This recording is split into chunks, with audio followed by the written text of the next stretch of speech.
अर्जुन हाथ जोड़कर, हे मधुसूदन, हे त्रिलोकीनाथ, मेरा मन अज्ञान के अंधकार में भटक रहा है। मैं देखता हूँ कि इस संसार में जीव जन्म लेते ही कष्टों से घिर जाता है। गर्भ में उसे मलमूत्र के बीच उल्टा लटकना पड़ता है, जहाँ जठराग्नि उसे तपती है और कीड़े उसे काटते हैं। जन्म के समय भी उसे असहनीय पीड़ा होती है। हे केशव, कृपया मुझे बताइए, जीव को ऐसी घोर यातनाएं क्यों सहनी पड़ती हैं?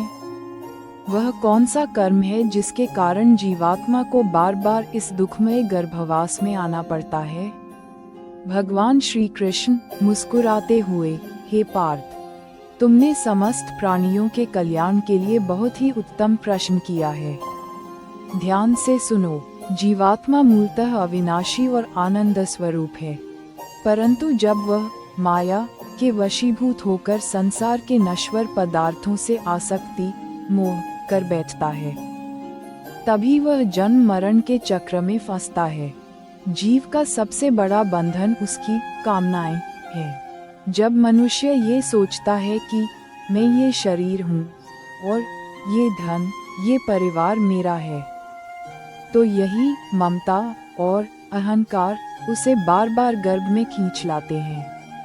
जो प्राणी अपने पिछले जन्म में केवल अपनी इंद्रियों को तृप्त करने में लगा रहा, जिसने परोपकार नहीं किया, ईश्वर का स्मरण नहीं किया और केवल वासनाओं की पूर्ति में जीवन बिताया, उसे अपने उन अतृप्त संस्कारों को भोगने के लिए पुनः मलिन गर्भ में प्रवेश करना पड़ता है।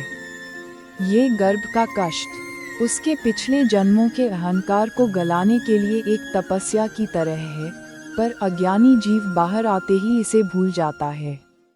भाग 2, पाप कर्मों का फल, कर्म विपाक। अर्जुन, हे जनार्दन, ये संसार विचित्र है। यहाँ कोई राजा के घर जन्म लेता है तो कोई भिखारी के, कोई जन्म से ही स्वस्थ और सुंदर है तो कोई जन्म से ही रोगी और कुरूप, कोई आजीवन सुखी रहता है तो किसी को पग पग पर अपमान और दरिद्रता झेलनी पड़ती है। हे प्रभु, यह विषमता क्यों? क्या ईश्वर पक्षपाती है या ये जीव के अपने ही कर्म हैं? कृपया विस्तार से बताएं कि किस पाप के कारण जीव को कौन सी दुर्गति प्राप्त होती है। भगवान श्री कृष्ण, हे धनंजय, ईश्वर न तो किसी से द्वेष करता है, न ही किसी का पक्षपात। ये सब जीवात्मा के अपने ही पूर्वकृत कर्मों का फल है। कर्म की गति अत्यंत गहन है। अब मैं तुम्हें विभिन्न कर्मों और उनके परिणामों के बारे में बताता हूँ, इसे ध्यान पूर्वक सुनो। 1. दरिद्रता और रोग। जो मनुष्य पिछले जन्म में अपार धन होते हुए भी दान धर्म से विमुख रहा, जिसने अपनी तिजोरियां तो भरी पर किसी भूखे को अन्न नहीं दिया, वह अगले जन्म में दरिद्र होता है। धन की शुद्धता दान से है। जो अन्न का अपमान करता है और अतिथियों को बिना भोजन कराए लौटा देता है, वह अगले जन्म में पेट के रोगों से ग्रसित होता है और उसे दाने दाने के लिए तरसना पड़ता है। रूप और कुरूपता। जो व्यक्ति अहंकारवश दूसरों के रूप और शरीर की निंदा करता है, जो दूसरों को हीन समझकर उनका उपहास उड़ाता है, वह अगले जन्म में कुरूप और अंधभंग होकर जन्म लेता है। इसके विपरीत जो प्राणी शांत स्वभाव का है, जो क्रोध नहीं करता और सभी प्राणियों में ईश्वर का अंश देखता है, उसे अगले जन्म में सुंदर और निरोगी काया प्राप्त होती है। विद्या और मूर्खता। हे अर्जुन, जो मनुष्य ज्ञान पाकर उसे अपने तक ही सीमित रखता है, जो विद्या का दान नहीं करता और विद्वानों का अपमान करता है, वह अगले जन्म में मंदबुद्धि या गूंगा होता है। वहीं जो निस्वार्थ भाव से ज्ञान बांटता है और गुरु की सेवा करता है, वह मेधावी और ज्ञानी के रूप में जन्म लेता है। संतान सुख। जो लोग पिछले जन्म में अनाथों को सताते हैं, गर्भपात जैसे जघन्य पाप करते हैं, या जो दूसरों की संतानों से घृणा करते हैं, वे अगले जन्म में निसंतान होते हैं या उनकी संतानें जीवित नहीं रहती। जो किसी का ऋण कर्ज लेकर नहीं चुकाते, वे अगले जन्म में उस ऋणदाता के घर पशु या दास बनकर आते हैं या उनके घर ऐसी संतान पैदा होती है जो उनका सारा धन नष्ट कर देती है। क्योंकि शास्त्र कहते हैं, ऋणानुबंध, कर्ज का बंधन बहुत प्रबल होता है। भाग 3, कलयुग के पाप और उनसे मुक्ति। अर्जुन, हे केशव, कलयुग में तो पाप का बोलबाला होगा। मनुष्य काम, क्रोध, लोभ, मोह और अहंकार, इन 5 विकारों में पूरी तरह डूबा रहेगा। उसका मन चंचल होगा और भक्ति में नहीं लगेगा। ऐसे में कलयुग के प्राणियों का उद्धार कैसे होगा? वे इस घोर नरक से कैसे बचेंगे? भगवान श्री कृष्ण, हे कुरुश्रेष्ठ, कलयुग में धर्म के 3 चरण नष्ट हो जाएंगे और केवल एक चरण, सत्य, दान, शेष रहेगा। परंतु कलयुग का एक बहुत बड़ा गुण भी है। सतयुग में जो फल हजारों वर्षों की तपस्या से मिलता था, त्रेता में बड़े बड़े यज्ञों से और द्वापर में विधिवत पूजा से, वह फल कलयुग में केवल हरि नाम संकीर्तन, भगवान के नाम जप से प्राप्त हो जाएगा। कलयुग के दोषों से बचने के उपाय ये हैं। सत्संग, जैसे एक नौकी नदी पार करा सकती है, वैसे ही संतों का संग ही भवसागर से पार उतारता है। जो नित्य सत्संग सुनता है और उस पर आचरण करता है, उस पर कलयुग का प्रभाव नहीं पड़ता। परोपकार, परहित सरिस धर्म नहीं भाई। जो व्यक्ति अपने सुख से पहले दूसरों के दुख की चिंता करता है, जो दीन दुखियों की सेवा में अपना धन और शरीर लगाता है, उसके पाप वैसे ही नष्ट हो जाते हैं जैसे अग्नि में रुई। एकादशी और व्रत, जो प्राणी नियम पूर्वक एकादशी का व्रत रखता है और अन्न का संयम करता है, वह यमराज के पाश से मुक्त हो जाता है। गौ सेवा, जिस घर में गाय की सेवा होती है और पहली रोटी गौमाता के लिए निकाली जाती है, वहाँ अकाल मृत्यु और कलह प्रवेश नहीं करते।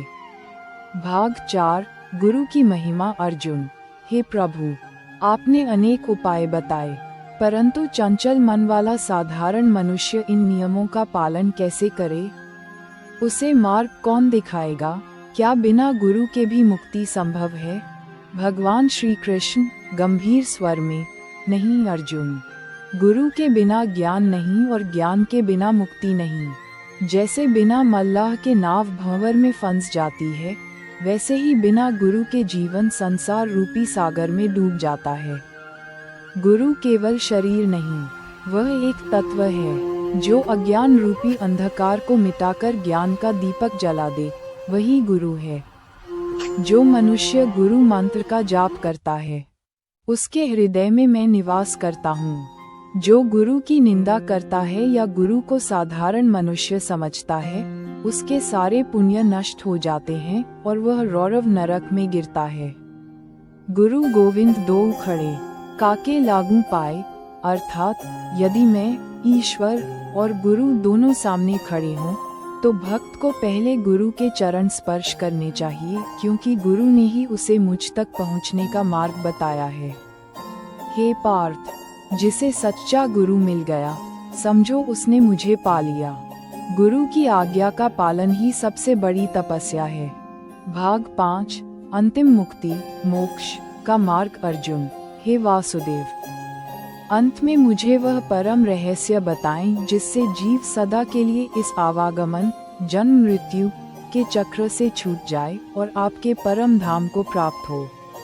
वह कौन सा भाव है जो मृत्यु के समय मन में होना चाहिए? भगवान श्री कृष्ण, हे अर्जुन, ये सबसे गोपनीय रहस्य है। इसे अंतकाले च मामिव का सिद्धांत कहते हैं। मनुष्य जीवन भर जिस भाव का चिंतन करता है, अंत समय में उसे वही याद आता है और उसी के अनुसार उसकी अगली गति होती है।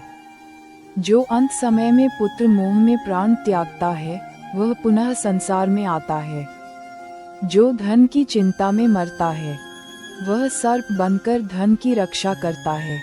परंतु जो जीवन भर मेरा अभ्यास करता है, हर कार्य को कृष्णार्पणमस्तु, सब कुछ कृष्ण को अर्पण कहकर करता है, उसका चित्त अंत समय में स्वतः मुझ में लीन हो जाता है।